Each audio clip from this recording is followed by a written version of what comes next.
अध्यापकों की नेता ललिता अध्यापक का नारी शक्ति अलंकार के रूप में दिल्ली में सम्मानित किया।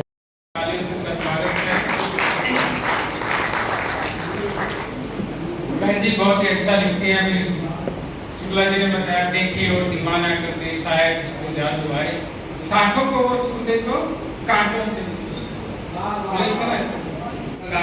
ललिता जी का ललिता अध्यापक किसी बच्चे की मोहताज नहीं है दिल्ली में, और उनका स्वागत क्योंकि हमारी सदस्य बनी है।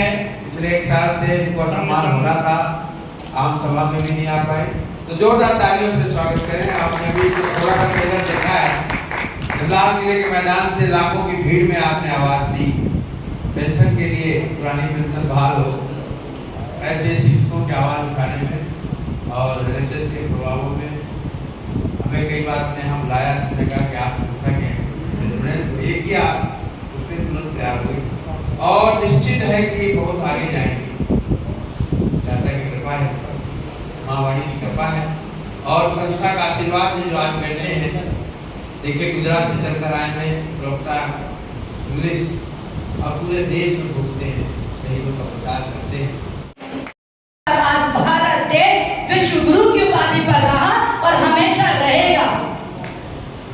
परम आदरणीय रविचंद्र गुप्ता जी को मैं कुछ ऐसा जान पाई हूँ कि उन्होंने 2 पंक्तियों को सार्थक किया है कि जो भरा नहीं है भावों से बहती, जिसमें रसधार नहीं वह हृदय नहीं, वह पत्थर है जिसमें स्वदेश का प्यार नहीं, जिसमें स्वदेश का प्यार नहीं। ये स्वदेश के प्रेम की पराकाष्ठा है कि उन्होंने शहीद स्मृति दिवस ऐसा एक दिवस बनाया जिसमें देश को प्रेम करने वाले, देश को समझने वाले और देशभक्ति की भावना वाले सभी तमाम देश के निवासी एक विचारधारा वाले समर्पित हो सकेंगे। देखिए क्योंकि आज पुण्य तिथि है उनकी, और मैं बहुत ही भावपूर्ण श्रद्धांजलि के साथ ये भी जरूर कहना चाहूंगी, मैंने कभी देखा तो नहीं हूँ गुप्ता जी को, लेकिन मैं उन्हें जो महसूस कर पा रही हूँ कि जलूंगा तभी दिखूंगा दुनिया की निगाहों में।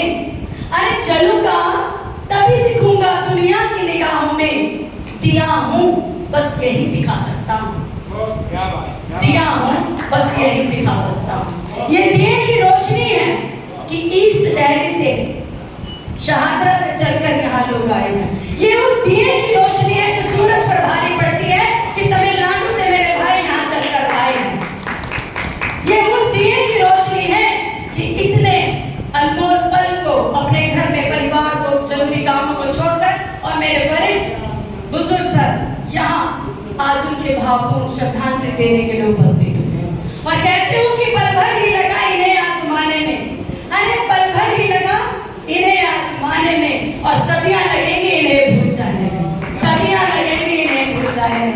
ऐसी शख्सियत जो शरीर में न होकर देवतुल्य रूह के रूप में हम सब के दिलों पर राज करती है। रविचंद्र गुप्ता जी, लोग कहते हैं कि ऐसे पुण्य आत्मा बार बार जन्म नहीं लेती, और मैं कहती हूँ ऐसे पुण्य आत्मा गुणात्मक रूप में जन्म लेती और बार बार देश के, राज्य के, समाज के हर लोगों को यहाँ एकत्रित करती है। जो शरीर में होकर ना कर पाए, रूह में होकर, रूह में उतर कर दिलों में राज करने के लिए एकत्रित होती है, ताकि हम देश का नाम ऊंचा कर सके, ताकि देश को बड़ा कर सके। अरे हम उन दिनों को भी याद करें, बार बार शुक्ला जी कहते हैं शहीदों की शहादत को देखिए, सच में जो फांसी के फंदे को हंसते हंसते चूम गए, जिन्होंने स्वराज का सपना देखा। उस वीरांगना की बात करें जो बच्चे को लेकर घोड़े पे सवार हो गए, अंग्रेजों को नाक चने चबा दिए, स्वराज का सपना देखा था। आज उसी स्वराज के सपने को मेरे भाई दीपक ने पंक्तियों में बयां किया कि क्या इसी सपने को देखा था? क्या यही खबरें अखबारों में आ रही थी कि अखबार बिकते बाद में है और खबरें पहले छपती हैं लोगों के दिमागों में? खबरें क्या सुनाई जाएंगी? क्या भारत का चौथा स्तंभ इसी दिन के लिए स्वराज का सपना देखा था? क्षमा कीजिएगा, शिक्षिका हूँ, समाज की चिंता करती हूँ, लेकिन बात मैं ये कहना चाहूंगी, क्या शिक्षा मात्र विद्यालयों का कार्य है? क्या शिक्षा और संस्कार आप सब जो परिवार के लोग हैं, जो समाज के लोगों की जिम्मेदारी नहीं है क्या? आज युवा वर्ग कहाँ जा रहा है? युवा वर्ग जो जवानी कहते हैं, उस और जमाना चलता है जिस और जवानी चलती है। ये जवानी कहाँ जा रही है? मेरे बड़े लोग जो समाज के बैठे हैं, आप जिम्मेदार होंगे इस बात के, यदि जवानी व्यर्थ में जाती है। जवानी नशे में कैसे जा सकती है जब भारत विश्व गुरु की उपाधि पर रहा? वो जवानी कैसे बुरे कामों में जा सकती है? तो कहीं समाज में चूक है, समाज के सिखाने सीखने में चूक तो हो रही है, उस चूक को हमें पकड़ना पड़ेगा साथियों, खुद से जिम्मेदारी लेनी होगी। ये समृद्ध भारत देश, और गौरव भी महसूस करती हूँ कि भारत देश में जन्म लिया। ये संस्कृति जो इतनी समृद्ध है, उस संस्कृति को उठाने बढ़ाने की जिम्मेदारी हम सबकी होगी, निरंतर होगी। आने वाली भावी पीढ़ी को पकड़ने की जरूरत है कि नहीं है? मुझे क्षमा कीजिए अगर मैं इस तरह की बात करूं, है या नहीं है? मेरे आदरणीय सभी बैठे हुए जन हैं, वो देशभक्ति की भावना क्यों नहीं आ पा रही है आज देश में? क्योंकि ये बड़ी बड़ी सभाओं में बड़ी बड़ी भीड़ जो लगाई देती है, और हम जो देश को ऊंचा करने वाले हैं, अपने देश को मान सम्मान को बढ़ाने वाले संख्या में बहुत कम है। लेकिन फिर भी कहती हूँ कि संख्या में कम है पर सीने में दम है। शहीद चार होते हैं लेकिन क्रांतिकारी आज भी वही दिखाई देते हैं। फांसी को फंदे चूमने वाले कम हो सकते हैं, लेकिन जब चिंगारी भड़कती है तो दावा नल आज तक बनकर उभर कर सामने आती है। आज भी उनका नाम हर एक बड़े शख्स से ऊपर होता है। शहीद भगत सिंह, शहीद आजम, उनका नाम, मैं कहती हूँ जब तक सूरज चांद रहेगा भगत सिंह तेरा नाम रहेगा, और इस बात की कोई काट नहीं कर सकता है। किसी में दम तो बताया कि हम अस्सी काट कर सकते, कभी नहीं कर सकते, क्योंकि स्वराज का सपना देखा है, आजादी का सपना देखा है। आज आजादी विचारों की भी चाहिए। हम सब लोग बहुत वरिष्ठ समाज में ऊंचे लोग हैं, हम कहते हैं अखंड समाज सार्वभौम व्यवस्था, लेकिन जब धरातल पर वास्तविकता पर देखें तो खंड खंड सार्वभौम व्यवस्था, कभी धर्म के नाम पर, जाति के नाम पर, संप्रदाय के नाम पर, पार्टी के नाम पर, पुरुष और स्त्री के नाम पर, प्रोफेशन के नाम पर, देशों के नाम पर, सीमाओं के नाम पर, कितने खंडों में बिखरेंगे, खंड खंड विखंडित होते जा रहे हैं। क्यों नहीं हम एक ही बात करते? जब अखंड समाज मानवों में ऐसी बात करेंगे तो एक धरती एक मानव, और इंसानियत से बड़ा धर्म और क्या हो सकता है? इंसानियत से बड़ा। और मैं अपने आप में पूर्ण प्रमाणित होकर कहती हूँ कि अध्यापक को शिक्षिका हूँ कि सोने की कलम न लेंगे हम, दिल का दर्द लिखेंगे हम।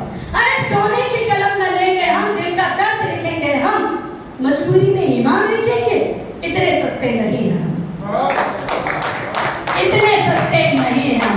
ये शिक्षक की भूमिका है साथियों, और मैं कहती हूँ कि जंजीरें तुम्हारे हाथों की बातों से न पिघलेंगी। अरे जंजीरें तुम्हारे हाथों की बातों से न पिघलेंगी।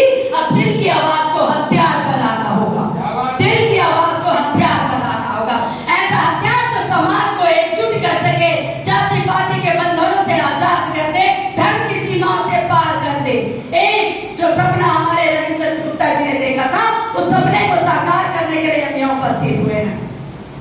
और कहती हूँ कि तिरंगा ओढ़ जो आया उसी पर ये जहां रोया, वतन के नाम जो सोया उसी पर ये जहां रोया। हजारों रोज मरते हैं यहाँ हर पल जरा देखो, वतन के नाम जो सोया उसी पर ये जहां रोया, वतन के नाम जो सोया उसी पर ये जहां रोया। न बिटिया का न काजल का न गजरे और पायल का, कि जख्मों से जो सजाया उसी पर ये जहां रोया, वतन के नाम जो सोया उसी पर ये जहां रोया।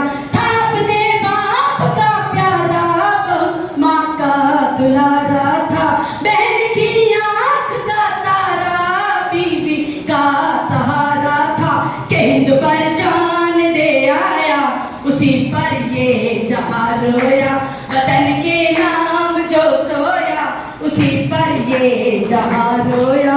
देखिए माँ जो वीरांगना है, जब उसका बच्चा तिरंगे को चौथा रंग लहू का देकर आता है, लिपटा हुआ आता उसके आंगन में, तो माँ के आंसू नहीं बहते। क्या कहती है वो?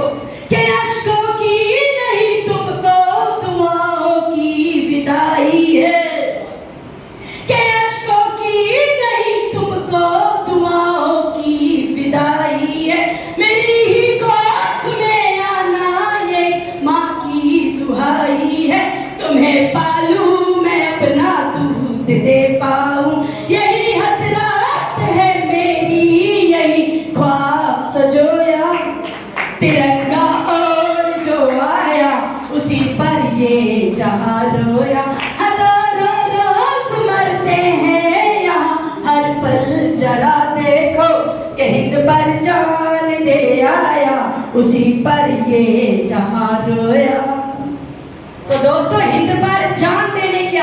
लगातार कहती हूँ कि आंखें खोलनी पड़ती हैं उजाले की खातिर।